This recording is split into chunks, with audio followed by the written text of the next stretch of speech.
Amigas, amigos, es un gusto estar con ustedes el día de hoy. Estamos estrenando las conversaciones de la transformación con su amigo Rafa Leiva. Amigas, amigos, pues aquí estamos en conversaciones de la transformación. Estamos estrenando y hoy pues estoy de lujo, estamos de lujo porque está con nosotros nuestro amigo, mi amigo, el doctor Fernando Castro Trenti, diputado federal de Morena, morenista, amigo de Baja California, baja californiano, y pues hoy vamos a conocer, entre tantas cosas, sus actividades legislativas, su vida política de lucha. Y pues, doctor, qué gusto estar con usted. Gracias por estar aquí. Gracias por invitarme a esta inauguración de este rincón de las conversaciones.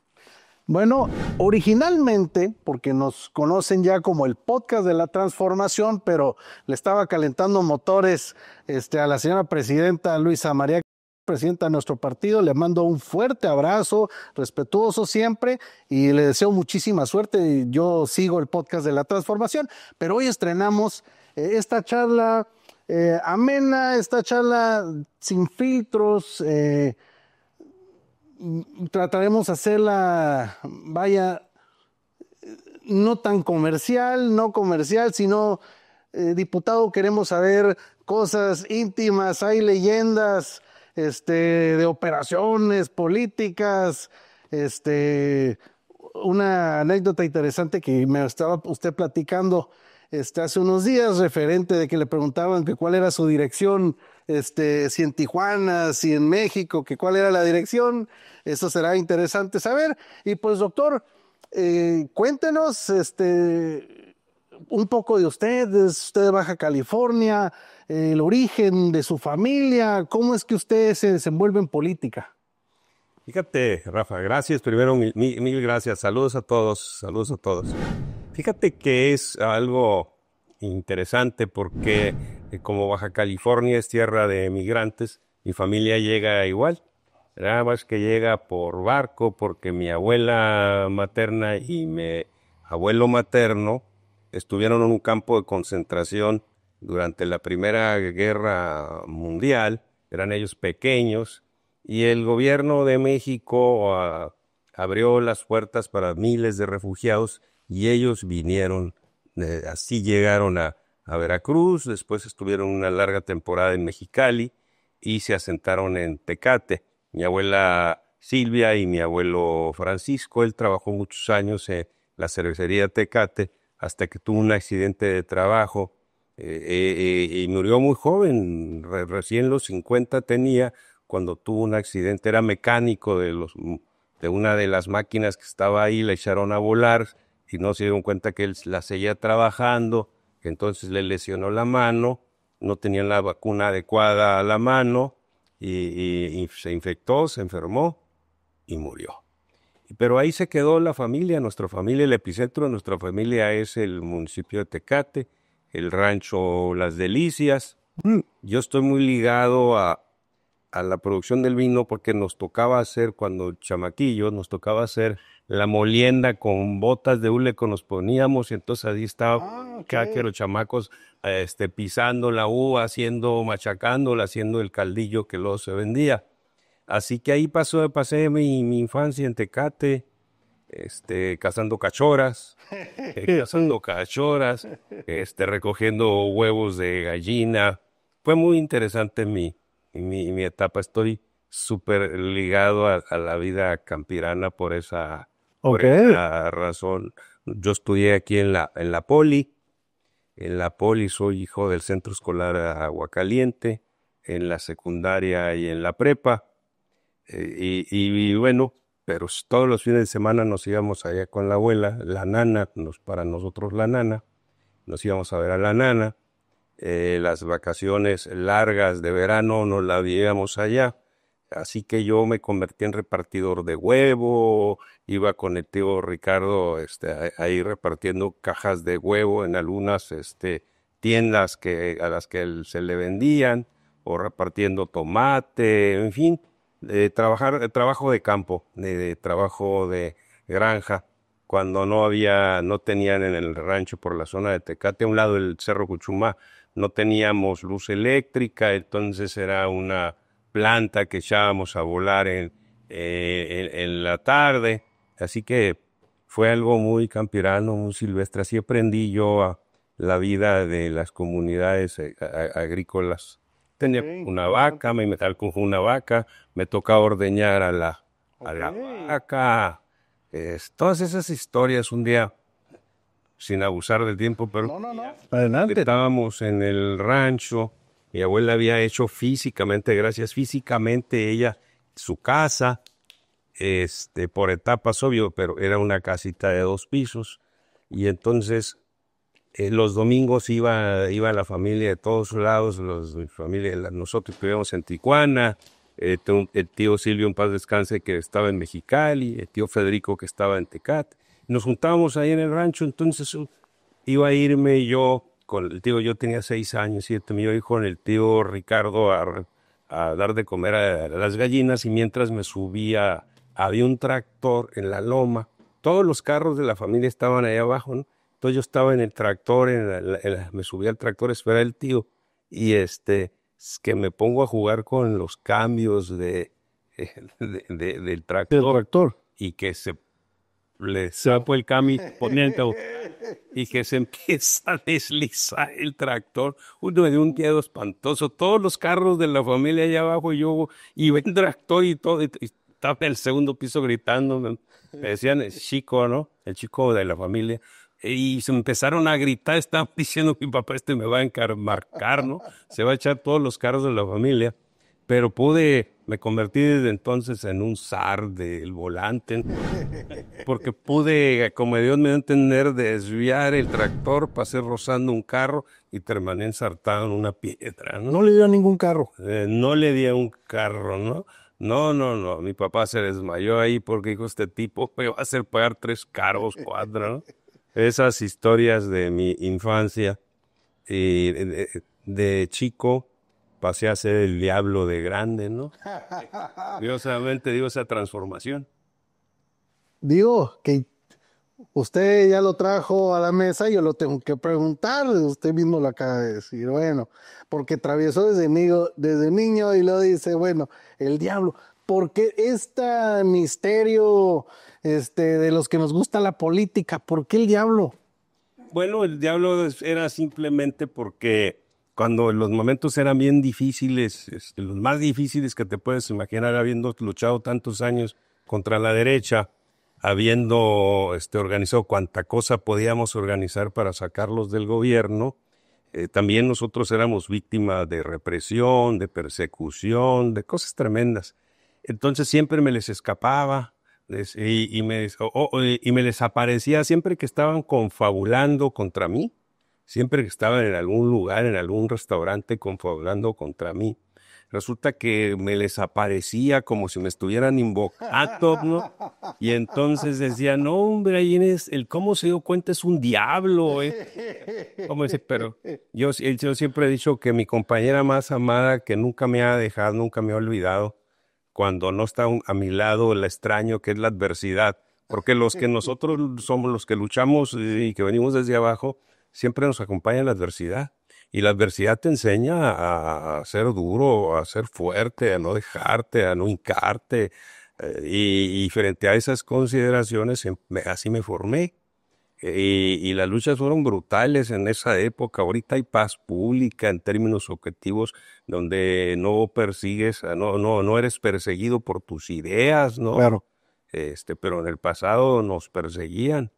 Yo tuve aquí una bayoneta en la elección de 1992, aquí en el pecho. Me acuerdo muy bien que había sido una elección. Toda mi vida he participado en elecciones contra el PAN. Siempre ha sido mi naturaleza luchar contra la derecha. Y me acuerdo que estábamos en la elección de 1992, la intermedia de Ernesto Rufo Apple. Y estaban haciendo un robadero de urnas los del PAN, mandaron a la policía, el pueblo les estaba dando la vuelta, y entonces mandaban a la policía, se robaban las casillas, era un robo descarado la elección, ¿no? Y había videos de una televisora en donde cuando estaban abriendo el paquete ahí para para contar las boletas, salían los bloques de boletas pegadas todavía con el hule, todas marcadas en favor del PAN. Era un robadero asqueroso, ¿no? Entonces nos echan a la policía, nos persigue y nos vamos al comité municipal. Estaba en el Rubí, el comité municipal electoral. Y pues empezamos a exigirles que abrieran los paquetes, que se contaran todas las boletas, ¿no? Y bueno, nos echaron al ejército. Y encima habló el presidente de la Comisión Municipal Electoral de que había una turba de ciudadanos ahí exigiendo contar las boletas, y pues que nos cae el ejército, ¿no? Y éramos como unos 50, 100, ¿no? Estamos apeñuscados ahí como en la antesala para entrar era el distrito 10º y a la vez el comité municipal electoral. Y estábamos apeñuscados y gritando, y en eso están los soldados.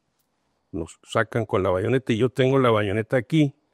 Y entonces decía, no empujen. Decía, No empujen. aquí los muchachos estaban atrás, ya no empujen, por favor. Nos pusimos a cantar, fue un momento bien impresionante, nos pusimos a cantar el himno nacional. Y soldado, me acuerdo un compañero que le gritaba al soldado que tenía la bayoneta aquí, soldado, no ensucies tu uniforme, no te manches de sangre las manos. Fue brutal.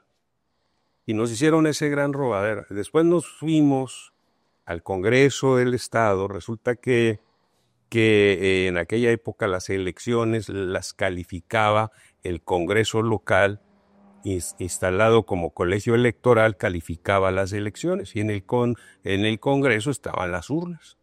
Entonces hicimos una gran caminata desde Tijuana, desde todos los rincones del estado, nos fuimos a pie hasta Mexicali. Entonces llegamos a Mexicali después de días de la caminata. Llegamos a Mexicali, entramos al Congreso, tomamos las instalaciones del Congreso, estuvimos horas, esperábamos que abrieran los diputados, se pusieran a hacer el recuento, nosotros íbamos a exigir el recuento. Y sin embargo, los mariachis callaron, o sea, de repente se pone silencio, se apaga la luz en el Congreso, estoy hablando del 92, se apaga la luz en el Congreso. Se cayó el sistema. Y entran policías y nos sacan a todos los empeñones. Esa es parte de nuestra historia. Entonces me hice muy odiado por la derecha, muy odiada.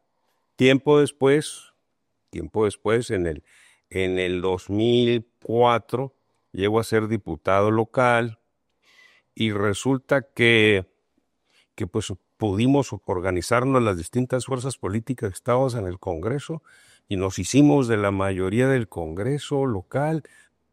Una tarde tomamos la decisión de remover el PAN tenía, la derecha tenía al titular del órgano que fiscalizaba el gasto del gobierno, y nosotros sospechábamos, porque la gente del pueblo lo decía, que había un robadero.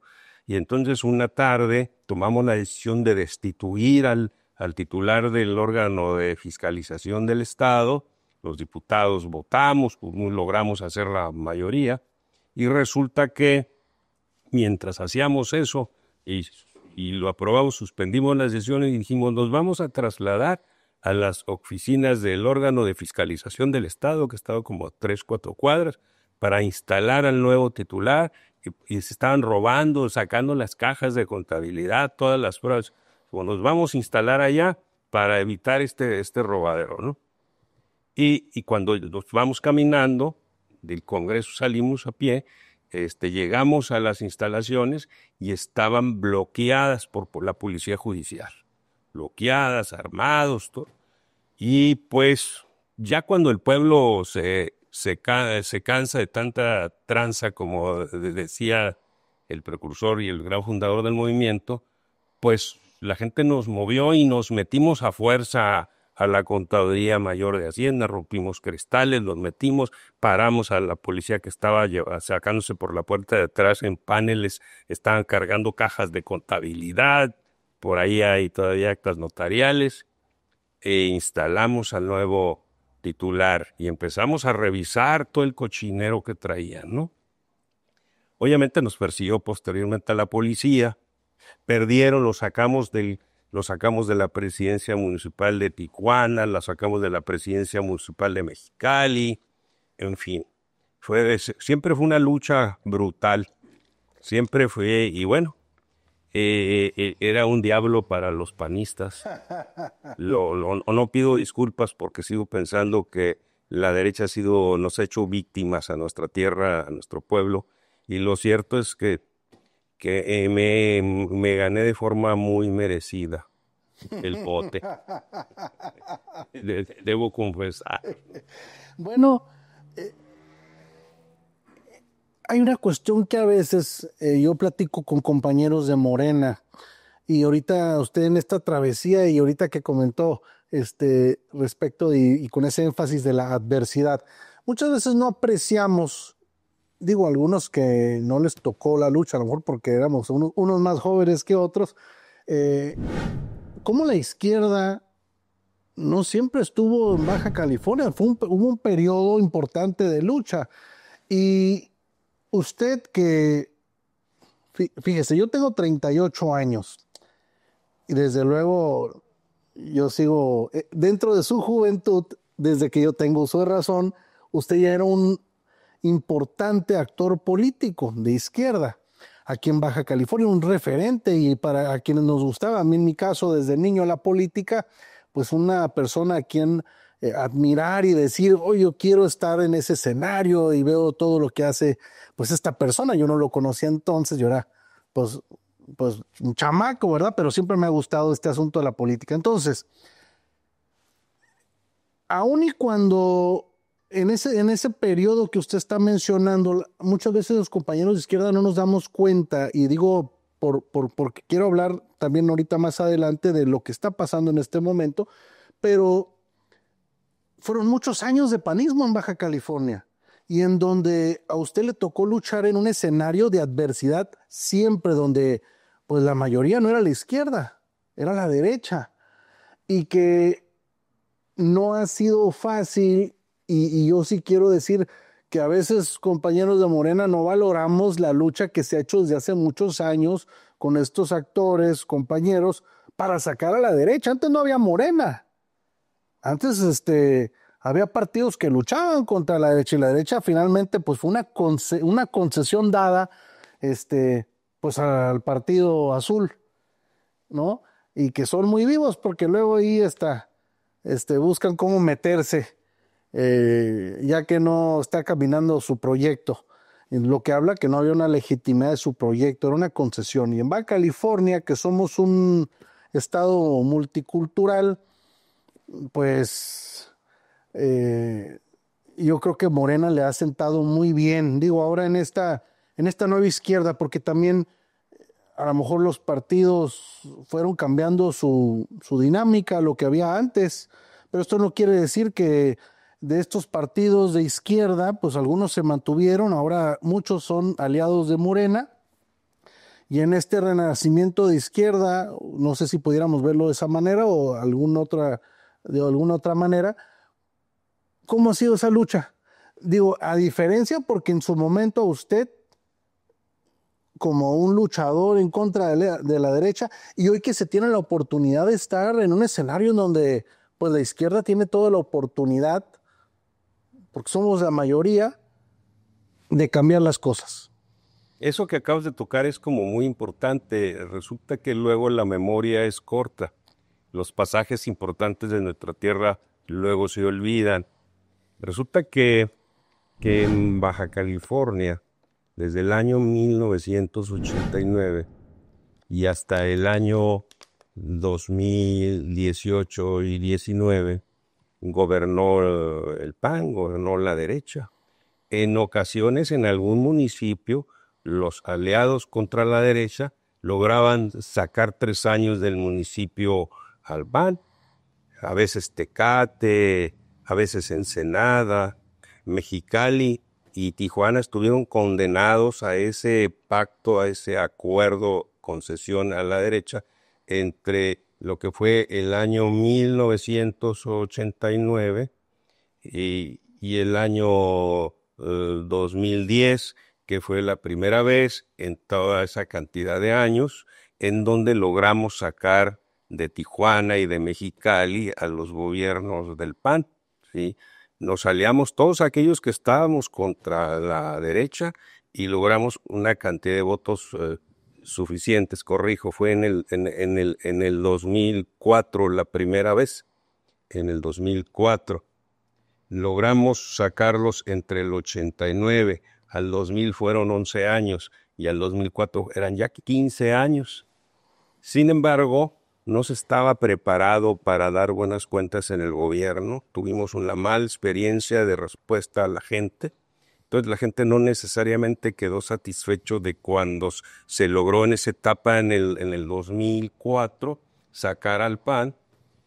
Pero el PAN se reorganizó desde el gobierno del estado, y en el 2007 recuperó esos municipios.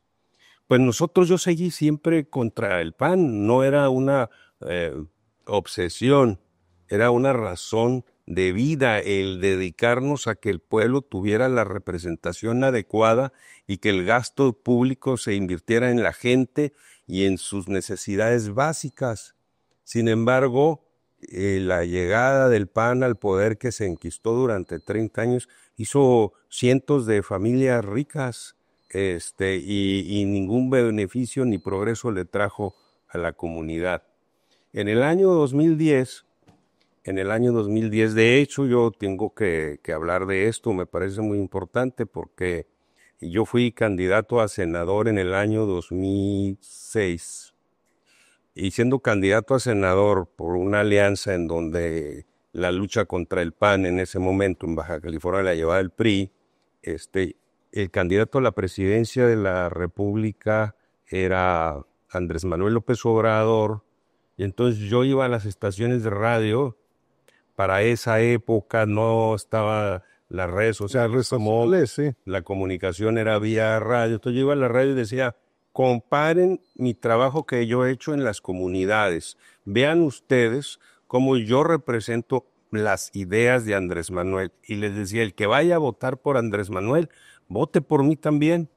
Resulta que más o menos la misma cantidad de votos que tuvo Andrés Manuel López Obrador como candidato a la presidencia de la República en el año 2006, son la misma cantidad de votos que tuve yo en Baja California. Okay. Él y yo tuvimos alrededor de 230, 240,000 votos. Sí, por cierto, quien iba de candidato a senador en esa época en la fórmula del PRD, quedó a 60,000 votos abajo mío. ¿Sí? Yo le decía a la gente, vean ustedes, nada más, que todo lo que mi trabajo que yo he hecho en la comunidad, y vean si yo represento o no, ¿verdad?, las ideas de Andrés Manuel. Y bueno, la respuesta fue sí, porque votó la misma cantidad de gente por Andrés Manuel que por mí. En esa ocasión llego yo a ser senador de la República. Y dije, mi compromiso es ser el mejor senador de la República que haya tenido Baja California. Trabajé y luché en todos los problemas que tenía Baja California. Nos inventó el gobierno de Calderón un control de los dólares en zonas fronterizas, nos desaparecieron los dólares, la gente tenía pues necesidades de pagos en dólares. Yo luché contra todas esas causas, traía yo la lucha de los carros chocolate, decía necesitamos regularizar los carros que hay en Baja California. Traía yo la lucha por bajar el IVA al 8%, cosas que después el presidente López Obrador fue haciendo en su gobierno. Entonces yo traía esa identidad de causas. Y yo le proponía al PRD, y siendo yo senador, le proponía al PRD que me postulara, que no se aliara con el PAN. Decía, en ese entonces empezaron las alianzas PRD-PAN. Yo decía, no, ven mi trabajo que yo hago como senador, apóyenme a mí en lugar de apoyar al PAN. No logré convencerlos. Entonces fui candidato a gobernador en el año 2013, propuesto por el PES, por el PT, por el Verde, 3 de los 4 partidos del movimiento, y por el PRI. en el 2013 aún no existía ni el movimiento como partido, ni el movimiento organizado. ¿Sí? Estaba en transformación. Esto fue en el 2013 y 2013. Esta parte me parece muy importante porque digo, antes de que existiera Morena, el último candidato de izquierda que tuvimos en Baja California a la gobernatura fue el doctor Caso Trenti. Es una realidad.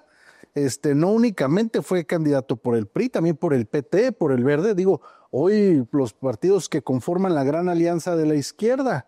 Es correcto. Entonces, y muchos compañeros, muchísimos compañeros que ahora estamos, digo, ahora ya parte del movimiento, que en aquel momento, pues usted representaba ese esfuerzo para que la izquierda sacara el PAN, participamos en su campaña, digo, yo propiamente, y muchos otros amigos también, porque era la plataforma que había para luchar. Tal cual, eso que acabas de decir, Rafa, es cierto. En el 2013, fíjense, como yo no logré que convencer a los líderes nacionales del PRD, incluso habiéndoles yo ayudado mucho, yo fui parte muy importante para que por primera vez en la historia del Senado mexicano, el PRD presidiera el Senado de la República, así lo presidió Carlos Navarrete. Entonces yo hablaba mucho con Carlos, le decía, Carlos, yo he dado muestras de que soy un hombre de izquierda, postúleme el PRD. Por nada el mundo los puede convencer. Bueno, esa es otra historia. Llego yo, soy candidato de la lucha política contra la derecha, insisto, por el PT, el Verde, el PES y por el PRI. Y los comités municipales del PRD me tomaron la protesta como candidato del PRD, el candidato real, legítimo del PRD por la gobernatura. Se volvieron locos en México porque aquí habían determinado la alianza con el PAN. Fue una alianza formal con el PAN, pero la gente del PRD de veras se la jugó a morir conmigo por el proyecto de transformación de Baja California. Ayer estuve en la ciudad de Ensenada. Ensenada se volcó por mi candidatura. La gente de Ensenada votó. Gané por 10, 20 mil votos de diferencia en Ensenada.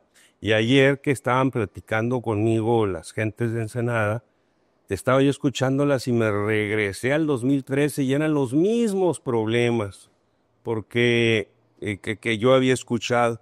Y lo que pasa es que el gobierno de Kiko Vega, el que impuso la derecha cuando me robaron la elección, hizo un gobierno atrás, asquerosamente grosero, y atrasó el cambio y la transformación en Baja California. Yo les decía ayer en Ensenada, tengo que pedirles una disculpa a los ensenadenses.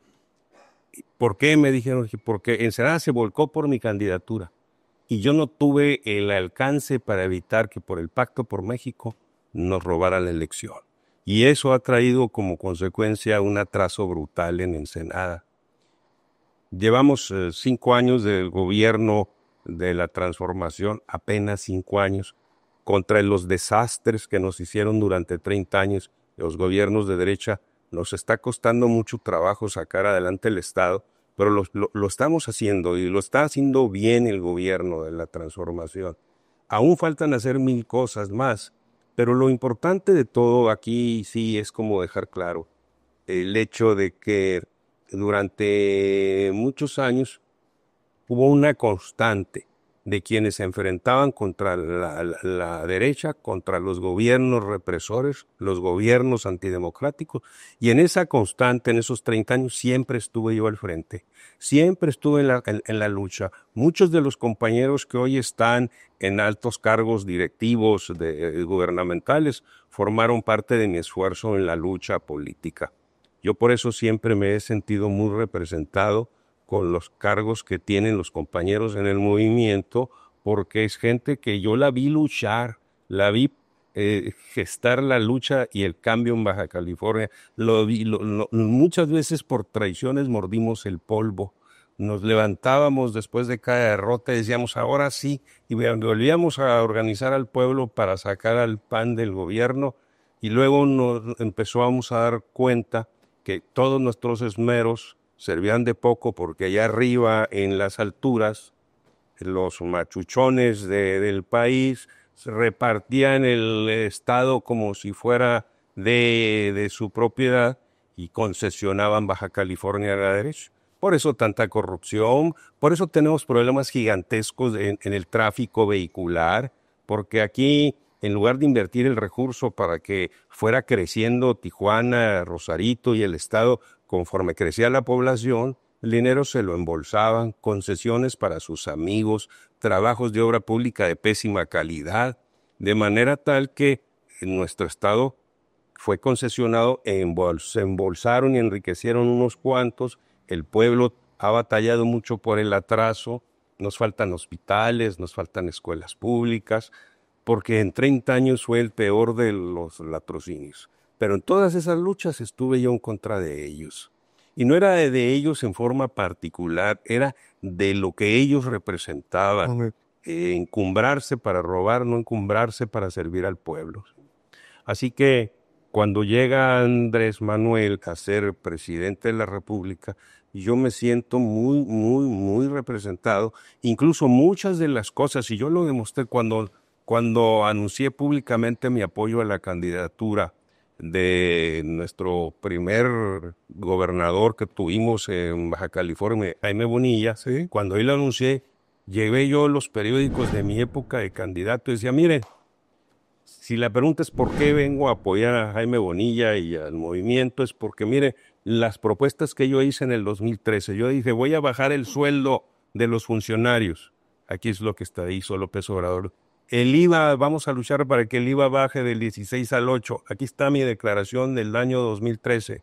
Aquí está lo que hizo el presidente López Obrador. O sea, mire, aquí está de que vamos a legalizar los carros chocolate. Aquí está mi declaración del 2013. Aquí está lo que está haciendo el presidente.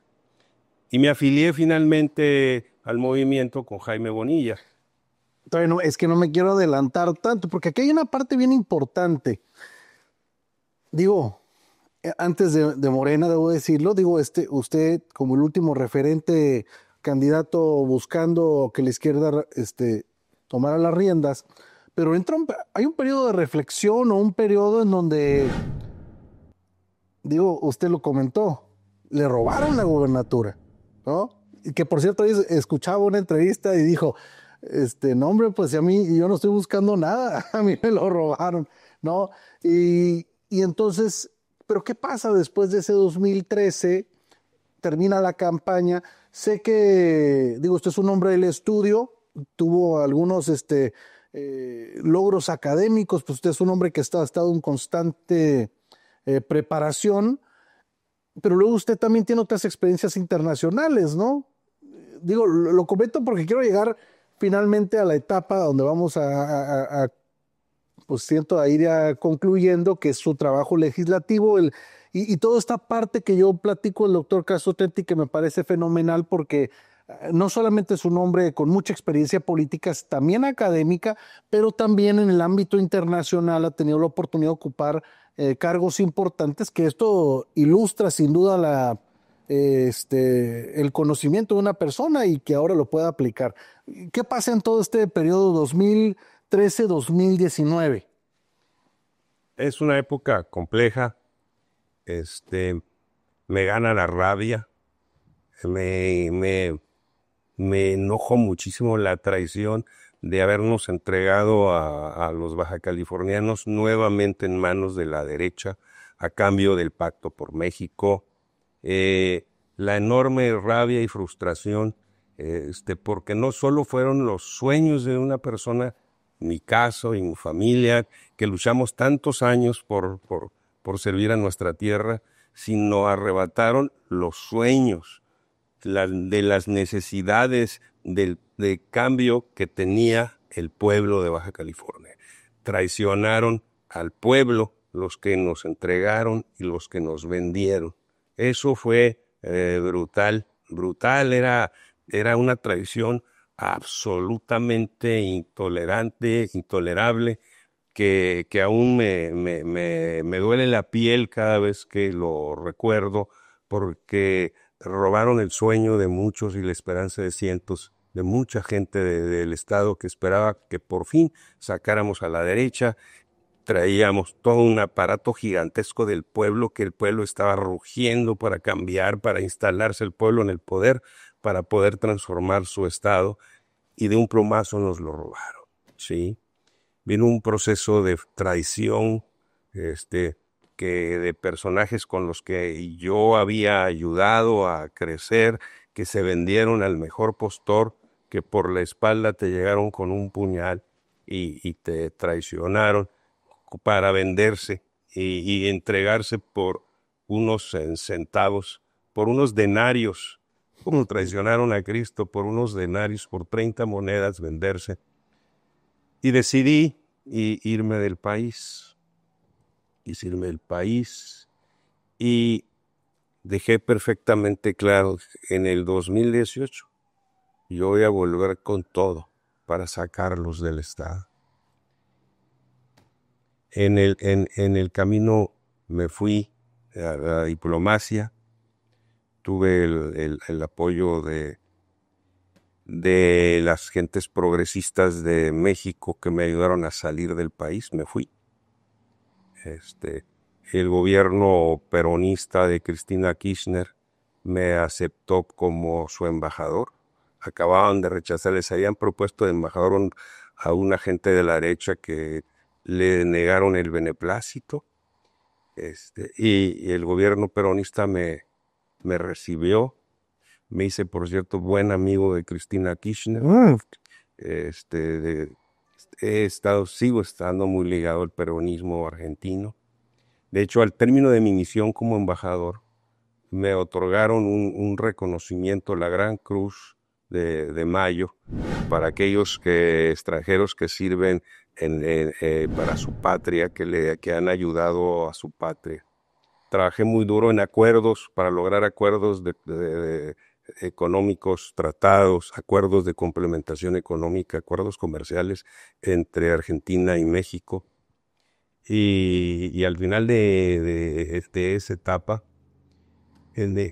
estaba yo como con el pecho a punto de reventar, ¿no? Me explotaba el pecho, me ardía el pecho como un volcán. Y dije, no más me la van a volver a hacer. Y me regresé a la escuela, 39 años después de haber estado en la Universidad Nacional Autónoma de México. Me inscribí en la Universidad de Belgrano, y me preparé. Me regresé a los libros, al aula. Me acuerdo que tenía mis hijas chicas y jugaban una competencia, ellas conmigo, a ver quién era menos burro. A ver quién sacaba menos 6, ¿no? Y 7. Por cierto, a veces me ganaban, presumió. Y resulta que me convertí en doctor en ciencia política. Los libros me ayudaron mucho. Encontrarme con los grandes pensadores del mundo me ayudó mucho. Estudié la maestría de Política Económica Internacional.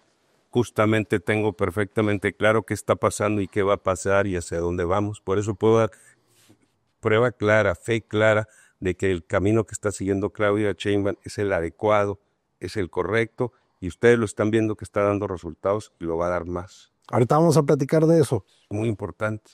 Y también estudié la maestría de Relaciones Internacionales, una especialidad de gestión de gobierno y campañas electorales. Sé hacer encuestas. Dije, a mí no me vuelven a hacer una trampa y una tranza. Y me puse a estudiar años. Finalmente regreso, me encuentro con Marcelo Ebrard, que era el coordinador de la campaña de Andrés Manuel en la primera circunscripción, donde forma parte de Baja California. Esto fue ya 2018. Esto fue 2017 finales. Ok. 2017 finales. Me pide Marcelo que ayudo en la causa, hago cuanto puedo para que a Andrés ganara. No fuimos nadie tan necesarios porque el pueblo se volcó. El pueblo se volcó por Andrés. Más de 30 millones de votos los tuvo, y entonces hubo una avalancha de votos, y yo estuve en esa causa con Marcelo Ebrard y con Andrés, y el candidato a senador de Baja California Jaime. El ingeniero Jaime Bonilla. Jaime Bonilla. Le mandamos un saludo. El ingeniero Jaime Bonilla. Por cierto que también hubo otra persona que fue candidata a diputada federal, Marina del Pilar. En el año 2018, correcto. Nuestra gobernadora, saludos también, señora gobernadora. Salió Jaime Bonilla de senador, Marina del Pilar de diputada federal, y esa oleada arrasó en Baja California. Yo estuve en esa causa. Y después, en el 2019 con Jaime a la cabeza, que Jaime, fíjense bien, voy a volver un momentito a la elección del 2003. Jaime Bonilla coordinó mi campaña por parte ¿Del PT? Del PT.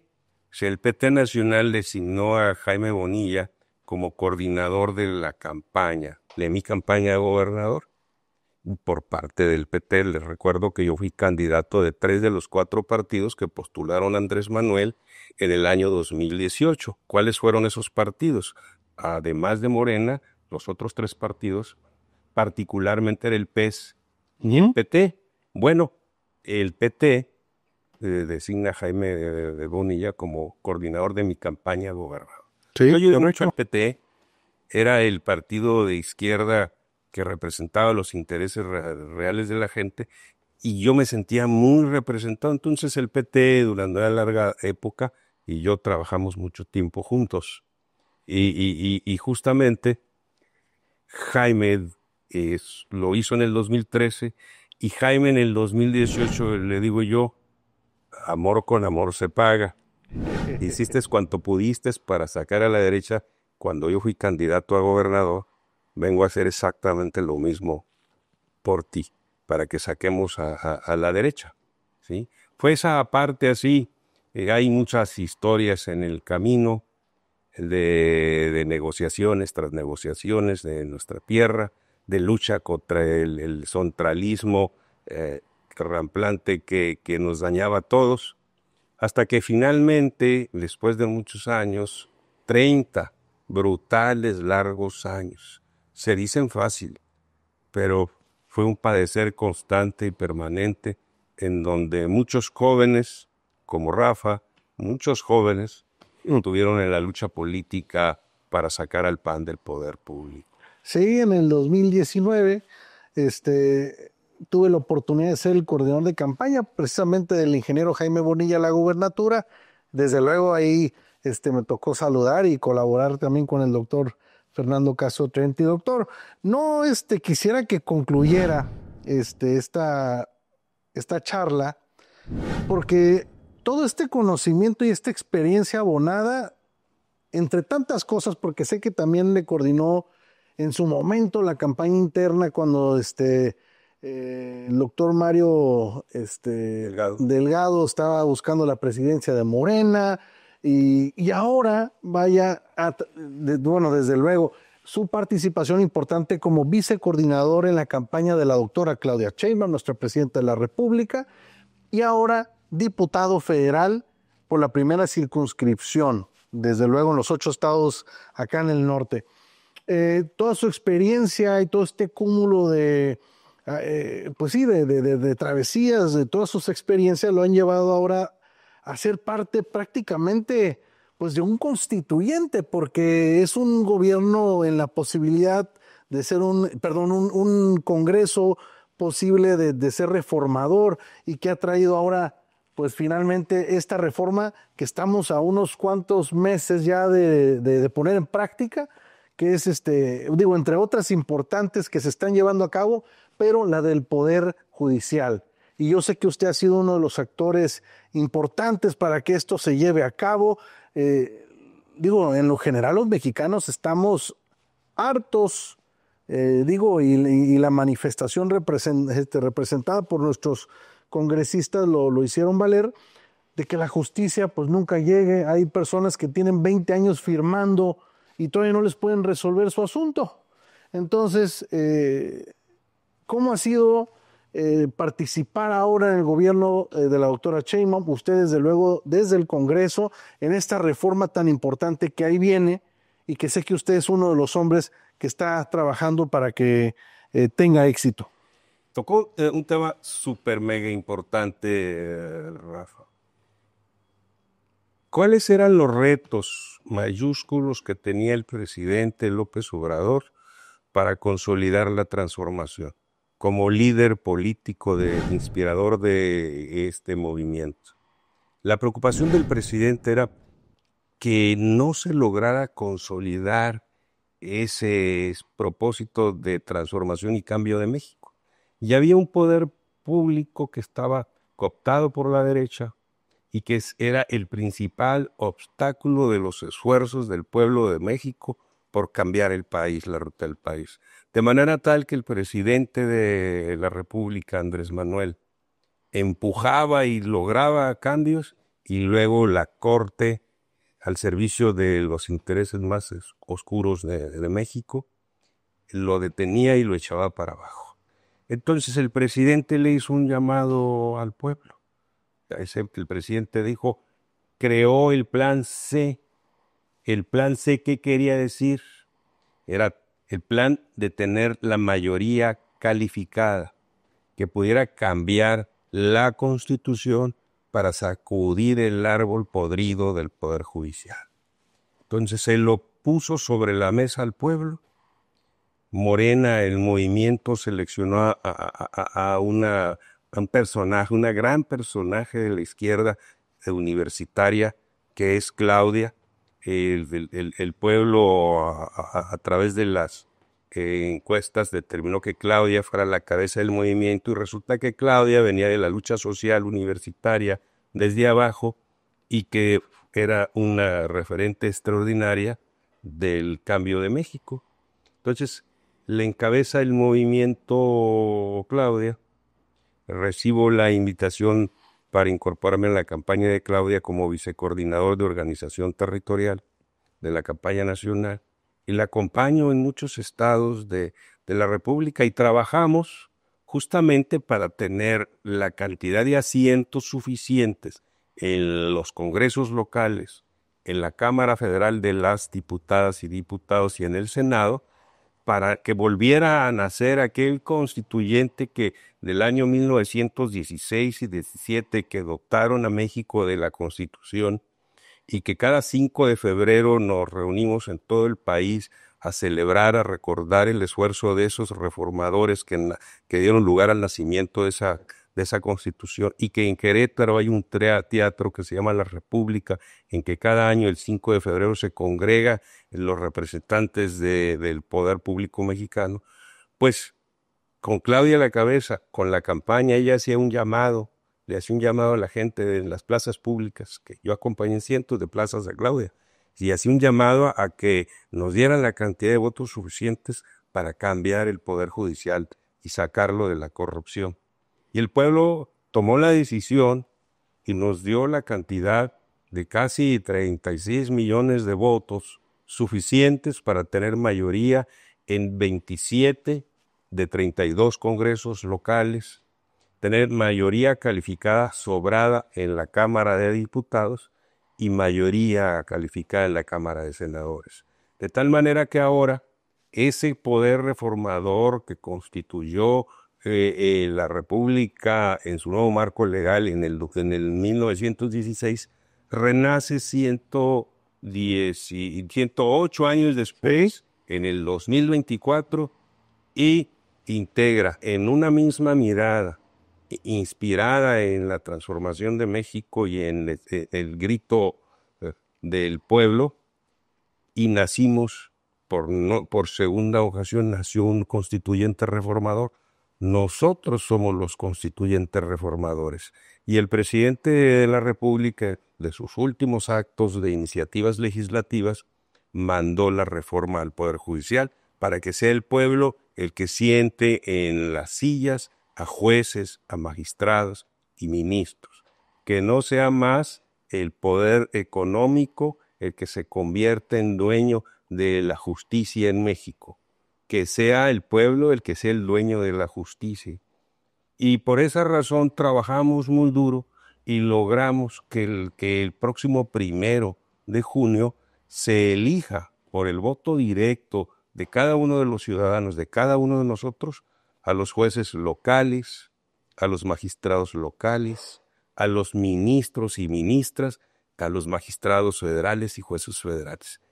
El día de hoy, por cierto, en un rato más, voy a estar en un crucero de la ciudad de Tijuana, para invitar a la gente. Vamos a repartir volantes para que la gente recuerde y sepa y se aprenda muy bien la fecha del 1 de junio. Vamos a hacer una gran promoción invitando en Baja California que la gente salga a votar por la persona que quiera sentar en la silla de juez. Le pedimos por favor que ese derecho legítimo que les corresponde lo ejerza. Que vayan el 1 de junio a votar. Oportunamente sabremos dónde estarán las casillas y oportunamente conocerán los nombres de las mujeres y hombres que se inscribieron en estos procesos y van a tener esa oportunidad. Elijan, por favor, a quienes ustedes quieran, pero salgan a votar. Pues todas estas semanas voy a dedicar parte de mi tiempo, porque el tiempo lo invierto como legislador en el Congreso Federal, pero voy a invertir parte de mi tiempo en mi tierra para difundir la fecha, para que la gente recuerde, para que la gente sepa dónde votar, para que vayan y voten y sienten en la silla los jueces. Fíjese algo importante, Rafael, quiero yo terminar mi parte aquí. Cientos y miles de expedientes están olvidados en cajones y en archivos llenos de telarañas. Muchas personas están en la cárcel padeciendo el desinterés de la justicia por los jueces, porque les niegan la sentencia que les podría poner en libertad, porque les niegan el reconocimiento a sus derechos. Hay un abuso infame de negación de justicia para las personas que están esperando el reconocimiento de sus derechos. Así que este llamado es, vamos por la justicia en Baja California, que salga a votar la ciudadanía para que haya justicia en todos los rincones de Baja California. Excelente, diputado. Amigas, amigos, yo nomás finalizo con esta reflexión. Vean, no solamente ahí, como comentaba, digo, yo en lo personal conozco gente que tiene muchos años firmando y que no les pueden resolver sus asuntos, y otras gentes, como lo comentó nuestro amigo el diputado Fernando Castro Trenti, que están hasta en la cárcel esperando les resuelvan y no es lo que nunca pues no sucede en la justicia, ¿no? Quiero decir algo. He visto comentarios de personas que pareciera que quieren que le vaya mal a México. Hay personas que le están apostando a que fracase la elección de junio para elegir juzgadores. Veámoslo como una gran oportunidad para nosotros los mexicanos de cambiar las cosas, porque si salimos a participar, entonces sí puede cambiar positivamente la justicia, con hombres y mujeres del derecho, conocedores, que pasaron filtros importantes, no solamente los preferidos de unos cuantos, sino habrá hay ya, tengo entendido, una gran cantidad de profesionales del derecho, no propiamente en campaña como si fueran políticos, esa no es su chamba, pero sí haciendo saber sus capacidades, su estudio, sus grados académicos, y que todos ahora los profesionales del derecho tienen esa oportunidad de poner a prueba sus capacidades y de que nosotros los mexicanos tengamos personas con esa sensibilidad social, practicantes del derecho, que no solamente les fueron regalados o por alguna negociación que durante todo el tiempo se la pasaron ahí en el Poder Judicial, pasándosela bien suave como jueces y magistrados. Hoy vamos a tener esa oportunidad, no hay que desperdiciarla. Doctor, tener una charla y una conversación con usted nos llevaría varios episodios, que yo sí le hago la invitación de antemano, porque hay tantos temas que quedaron ahí pendientes. En otra oportunidad que tenga usted, por favor, permítanos continuar con esta charla. Se nos acaba el tiempo y además sé que usted también tiene otros pendientes que hacer, como ya lo comentó. Entonces, amigos, pues ha sido un placer estar con ustedes ahora en las conversaciones de la transformación. Estaremos invitando más compañeros de Morena para que vengan a platicar su historia, cómo ha sido el cambio en Baja California, cómo durante todos estos años de neoliberalismo, a ver qué anduvieron haciendo, y desde dónde era la lucha y desde qué trinchera le apostaban, y veamos también cómo estamos contribuyendo en este momento. Desde cualquier trinchera, no se ocupa un cargo público para andar contribuyendo. Entonces, doctor, muchas gracias. Gracias, Rafa. Por haber estado con nosotros. Yo soy Rafa Leiva y nos vemos en el siguiente episodio de Conversaciones de la Transformación.